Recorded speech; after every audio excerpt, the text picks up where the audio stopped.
नमस्कार सगळ्यांना. सकाळी 6:30ला उठून आम्ही ओमकारच्या बड्डे निमित्त नाशिकला निघालो. फर्स्ट स्टॉप आमचा नाशिकमध्ये ग्रेप्स एम्बसीला होता. या ठिकाणी तिथे आम्ही मिसळ खाल्ली. याला आम्ही मिसळचा जगदंबा बोललो. माझ्याकडून त्याला 10 होता. पेटपूजा केल्यानंतर आम्ही देवदर्शनासाठी निघालो. फर्स्ट स्टॉप आमचा होता सीता गुफा पंचवटीमध्येच. पंचवटीमधली सगळे मंदिरं तशी आम्ही बघितली.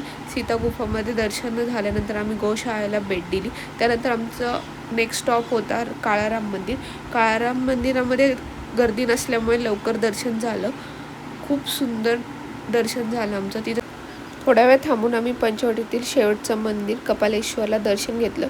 इथे थोडी गर्दी असल्यामुळे शूट करता आलं. नंतर आम्ही गेलो नवशाच्या गणपतीला. खूप जास्त गर्दी होती इथे, तरी आमचं दर्शन झालं पटकन. नंतर आम्ही समर्थ ज्यूस सेंटरला व्हिजिट दिली. माझं तोंड बघून तुम्हाला रिव्ह्यू कळलाच असेल. नंतर नाशिक सोडून आम्ही उन्नर या ठिकाणी गेलो. तिथे कोंडेश्वर टेम्पलला व्हिजिट दिली आम्ही. हे एक आर्किटेक्चर मार्वल म्हणता येईल. तुम्ही आर्किटेक्चर बघू शकता, याचं किती सुंदर आहे. आम्ही तर बघतच बसलो दोघं. रील आणि रिअल दोन्हीमध्ये खरंच हे मंदिर खूप छान आहे. पुन्हा आम्ही गोदा काठावर आरतीसाठी येऊन बसलो. छान सनसेटचा टायमिंग झाला होता. विश्रांती घेतली. 6:30ला आरती चालू झाली. या आरती स्वतः जोपर्यंत तुम्ही तिथे जाऊन एक्सपिरियन्स घेत नाही तोपर्यंत तुम्हाला समजणार नाही.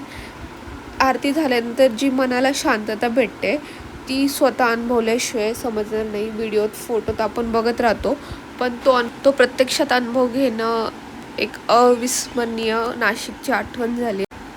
हाच अनुभव घेऊन आम्ही फर्स्ट डे एंड केला. भेटूया नेक्स्ट डे.